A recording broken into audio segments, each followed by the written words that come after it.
If you grew up in an American home in 1973, you can still hear your mother's kitchen before you can see it. The percolator bubbling on the stove. The aluminum ice tray cracking over the sink. The rip of wax paper being torn from the box for a school sandwich. None of it felt important then. It was just Tuesday. But inside that kitchen were 12 ordinary things that quietly kept the house running, and most of them disappeared before anyone thought to miss them. Today, we're opening that drawer again. 12 things every American kitchen had in 1973 that quietly disappeared. And by number 12, you'll understand why what vanished was not just the tools, but the person who knew that room by hand. Number 1. The stovetop percolator. Before coffee had buttons, pods, timers, and little lights, it had a sound. A low, bubbling sound from the stove, steady and patient, like the kitchen waking itself up before the rest of the house knew it was morning. The percolator sat on the burner with its metal body and glass knob on top. Inside, water rose through the tube, fell back over the grounds, and did it again and again until the coffee was strong enough for the adults in the room. Your mother did not need an app to tell her when it was ready. She watched the color through the glass knob. She knew the smell. She knew when it had gone 1 minute too long. There was usually a coffee can nearby, maybe Folgers or Maxwell House, with the metal key peeled off and the lid pressed back on. A spoon lived in that can. Sometimes the spoon was never washed because it belonged to the coffee, and everybody understood that. Mr. Coffee and other automatic drip machines began changing American mornings in the 1970s. The new machines were easier. They were cleaner. They did not need the same watching. But something went with the percolator when it moved from the stove to the cabinet. The kitchen lost that first morning sound. The sound that told a child, still half asleep in bed, that someone was already downstairs and the day had already been started for them. Number 2. The roll of wax paper. There was a drawer in the kitchen where the wax paper lived. Not just wax paper. Usually, it shared space with foil, rubber bands, twist ties, maybe a box of sandwich bags, maybe a few loose birthday candles that had escaped from somewhere else. But wax paper had its own purpose. You pulled the roll from the box, dragged it across that little metal cutting edge, and hoped it tore straight. It almost never did. One corner came off jagged. Your mother did not care. She had done this 1,000 times. In 1973, a school lunch sandwich wrapped in wax paper was a very specific object. It was not sealed in a plastic bag. It was folded. The ends were tucked under in a way that seemed impossible when you tried it yourself. At lunch, you unfolded it at the cafeteria table, and there it was peanut butter and jelly, bologna, ham salad, egg salad, whatever your house made, carrying the faint waxy smell of home with it. Wax paper lined cake pans. It covered bowls in the refrigerator. It separated hamburger patties. It wrapped cookies for a neighbor. It sat under cooling fudge at Christmas. Plastic wrap and zip-top bags were already changing things, an overtime convenience one. The sandwich became something you sealed instead of folded. The drawer changed shape around the new boxes. Wax paper did not vanish completely, but the daily gesture vanished. The fold, the press, the little package from home that opened on the lunch table like proof someone had thought about you that morning. Number 3. The aluminum ice cube tray. If you remember the sound, you remember the kitchen. The tray came out of the freezer cold enough to hurt your fingers. Not plastic. Aluminum. Serious. Shiny in places, dull in others, with a lever across the top that made the whole thing look like a small machine. You held it over the sink or the counter, pulled the lever, and the ice cracked loose all at once. Not quietly. A sharp metallic snap, then a clatter as the cubes broke free and jumped into the tray. If you pulled too hard, a few went skidding across the counter. If you did not pull hard enough, nothing happened and someone older took it from you with that look that meant you had one more thing to learn. Every family had a technique. Some ran a little water over the bottom first. Some twisted. Some smacked the tray against the sink. Some had a father who acted like ice was a task that required his full engineering judgment. In the summer, those trays mattered. Lemonade, iced tea, a glass of water after mowing, company coming over, a pitcher sweating on the table. Automatic ice makers and plastic trays made the old aluminum tray unnecessary. Easier ice arrived, then crushed ice, then filtered refrigerator door ice that fell into the glass without anyone touching a thing. That was progress. But progress is quiet sometimes. It took away the cold lever in your hand, the little explosion of cubes, and the feeling that even getting ice for the table was a small household job someone had to know how to do. Number 4, the rotary egg beater. It was usually in the second drawer, the one with the utensils that did not fit anywhere else. 2 metal beaters, a handle, a gear, and a crank on the side. It looked a little old-fashioned even in 1973, but it still worked, and that mattered more than looking modern. Your mother held the bowl against her hip or pressed it into the crook of her arm. Then she'd turn the handle steady and fast, and the beaters flashed through eggs, cream, batter, or pudding. The sound changed as the mixture changed. Thin liquid made a quick, bright sound. Batter made it slow down. Egg whites gave resistance in a way her hand understood. You might have been allowed to try.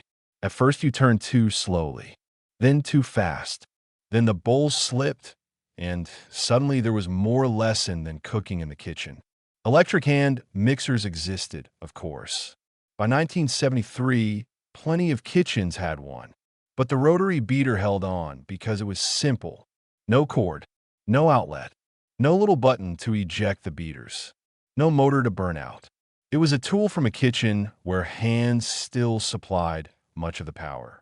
Eventually, the electric mixer took over. Then stand mixers became status objects on counters. And some people stopped baking from scratch often enough to need either one. The rotary egg beater went to the back of the drawer, then to the basement, then to a box for a yard sale. But if you ever hear that old gear sound again, you will know it instantly. Not because it was loud, because it was the sound of someone making something by feel. Number 5, the S&H Green Stamps book. Some kitchens had a drawer that was not officially for green stamps, but everyone knew that was where they were. The books were small and green. The stamps came from the grocery store, the gas station, or wherever your family shopped that still handed them out.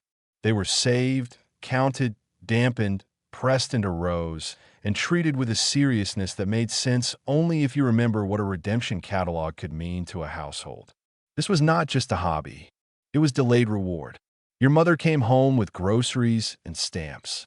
After dinner, when the dishes were done and the house had settled, she might sit at the table with a book open, adding new stamps to the page.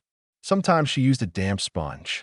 Sometimes a child helped, licking one stamp too many and getting that taste in the mouth that still lives somewhere in the back of American memory. The full books represented something. A lamp, a toaster, a set of dishes, a small appliance, something the family might not buy outright, but could earn slowly through ordinary spending. S&H Green Stamps were a major part of American shopping life for decades, and by the 1970s, they still felt normal in many homes. Then discount stores, new loyalty systems, changing retail habits, and inflation pushed the old stamp world into decline. The redemption centers closed. The catalogs disappeared. The drawer held other things. What vanished was not only the stamp book.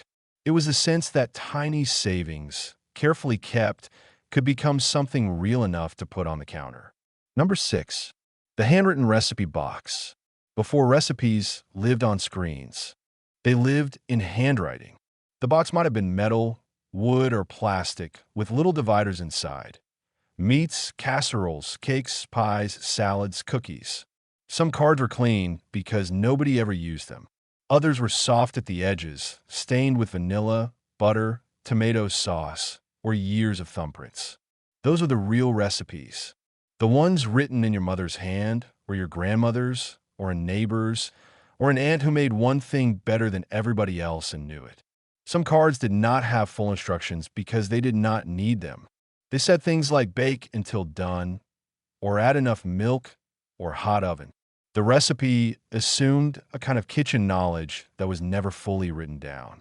There might be a card for church supper macaroni salad, one for a chocolate cake from the woman down the street, one for a casserole made with cream soup that showed up whenever someone had a baby, got sick, or lost someone. The recipe box was more than information. It was a social map of the kitchen. This came from Aunt Helen. This came from Mrs. Miller. This one your mother copied from a newspaper and changed 3 times. This one was only made at Christmas. Cookbooks became glossier. Food television made cooking more theatrical.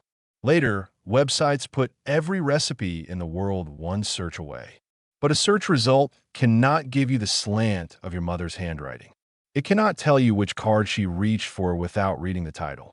And it cannot carry the small brown stain from the year she made that cake for your 8th birthday. Before we keep going, tell me in the comments 2 things. Which of these was in your kitchen in 1973? And who used it most? Not just the object. Tell me what they made with it, where they kept it, or what sound it made in your house. I read every single one, and the specifics are the whole point. Number 7. The Tupperware bowl with the burping lid. Tupperware did not feel like ordinary plastic in 1973. It felt like something organized people owned. The bowls nested inside each other in colors that belonged completely to the era. Harvest gold, avocado green, orange, soft yellow, milky white. The lids had their own stubborn personality.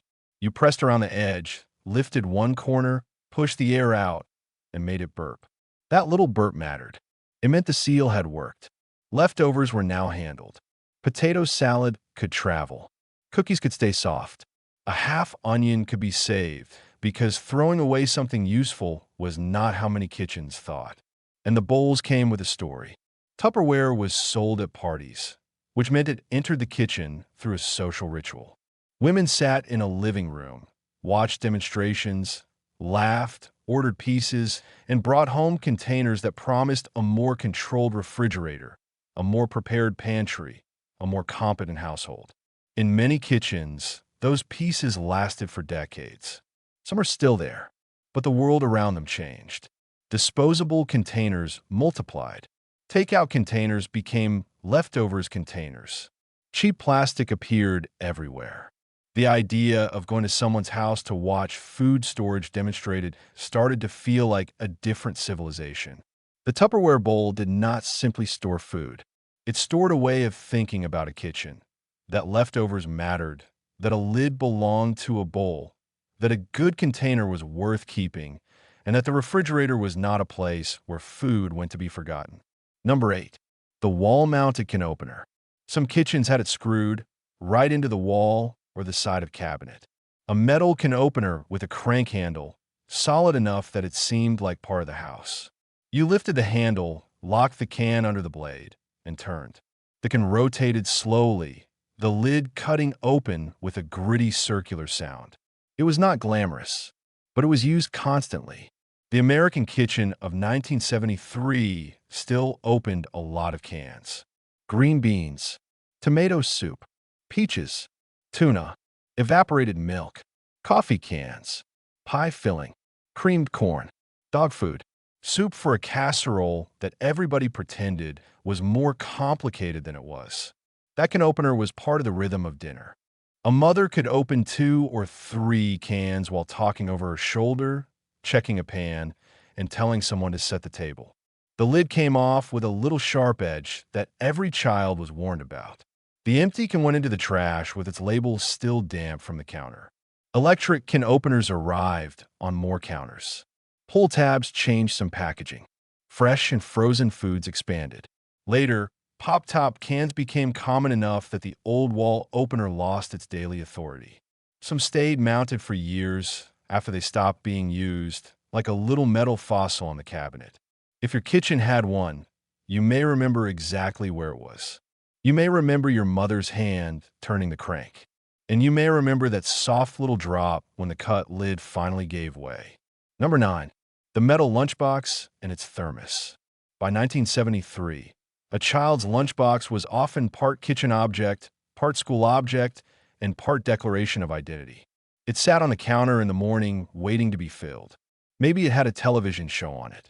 Maybe superheroes. Maybe a cartoon. Maybe it had belonged to an older sibling first and carried a few dents from a previous life. Inside was the thermos, and the thermos was always the delicate part. It rattled if something was wrong. It could leak. It could smell faintly of soup, milk, or whatever had been inside it last week, no matter how carefully it was washed. Your mother packed the lunch like a small engineering project. Sandwich wrapped in wax paper. Fruit. Cookies. Maybe chips in a little bag. Maybe a snack cake if the week was going well. Maybe a folded napkin. Maybe lunch money.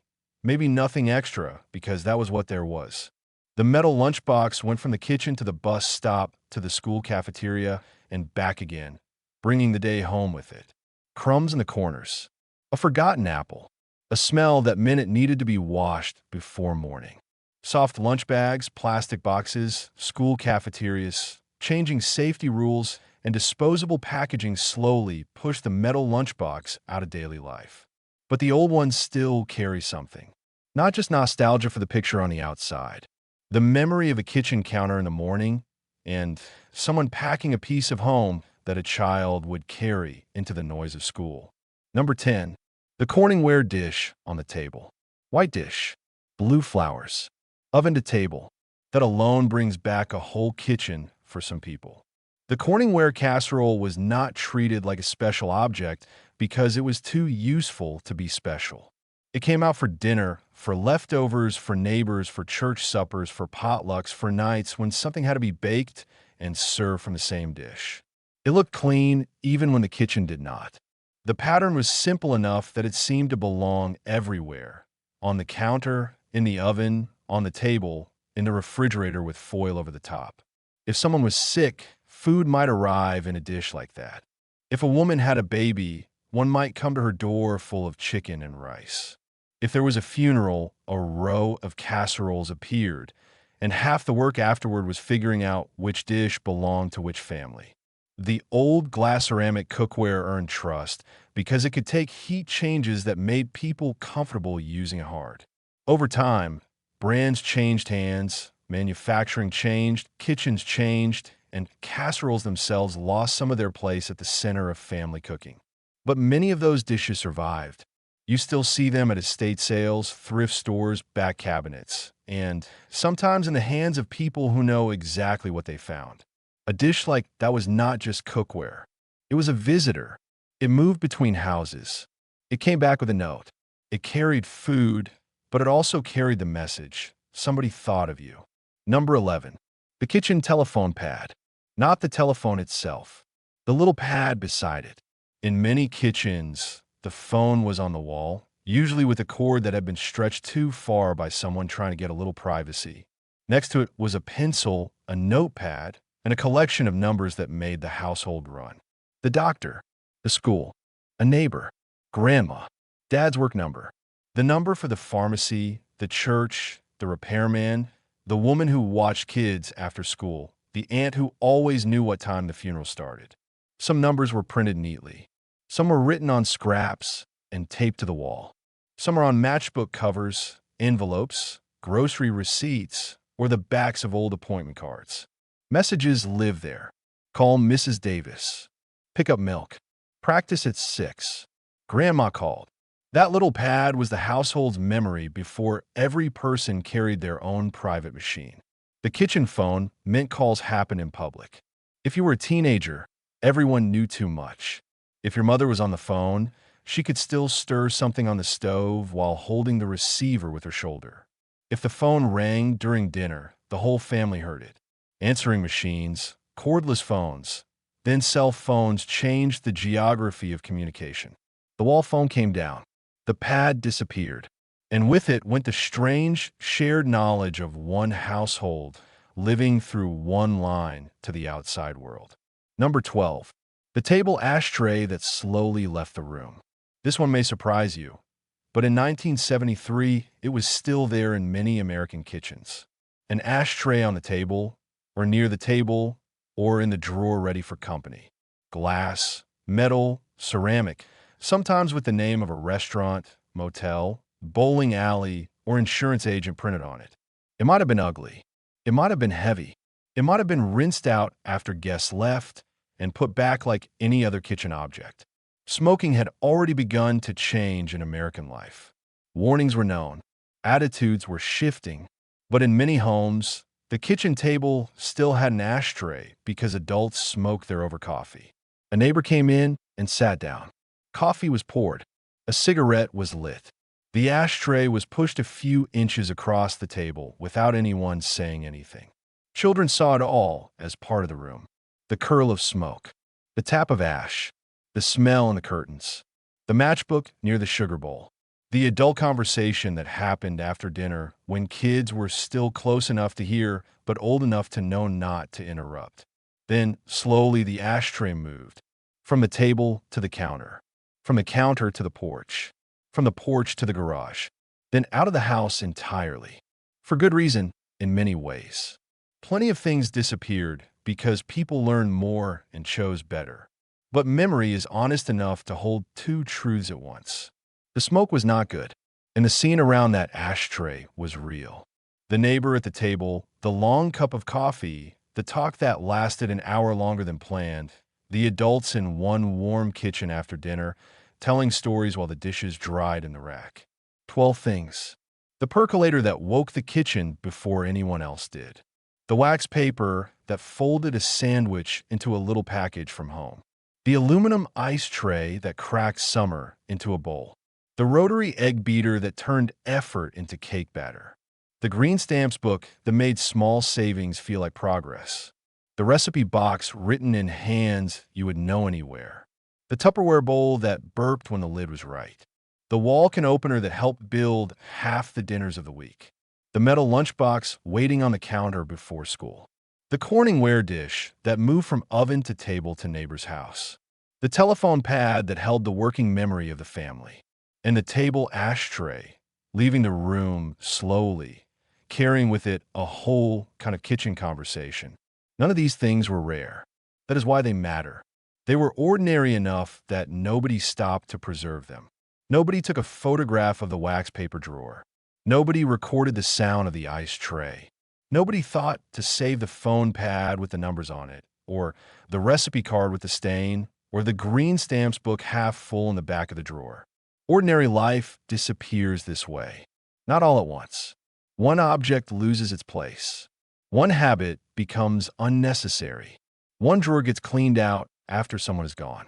One kitchen is remodeled until it looks better, brighter, quieter, and somehow less like the room where everyone used to gather. The new things are often easier, cleaner, faster, better in ways that are real. But the old things carry gestures. Your mother watching the coffee through the glass knob. Your father cracking ice into a bowl for iced tea. A child licking stamps into a book. A neighbor returning a casserole dish. Someone writing a phone number beside the kitchen wall phone because everybody in the house might need it. That is what we are really remembering. Not the objects by themselves. The hands around them. The room around them. The life around them. So tell me in the comments, what was in your 1973 kitchen that I didn't mention? The thing in the drawer. The thing on the counter. The thing your mother reached for without looking. And if you remember where it was kept, tell me that too, because the place matters. The shelf, the drawer, the cabinet, the little spot beside the stove.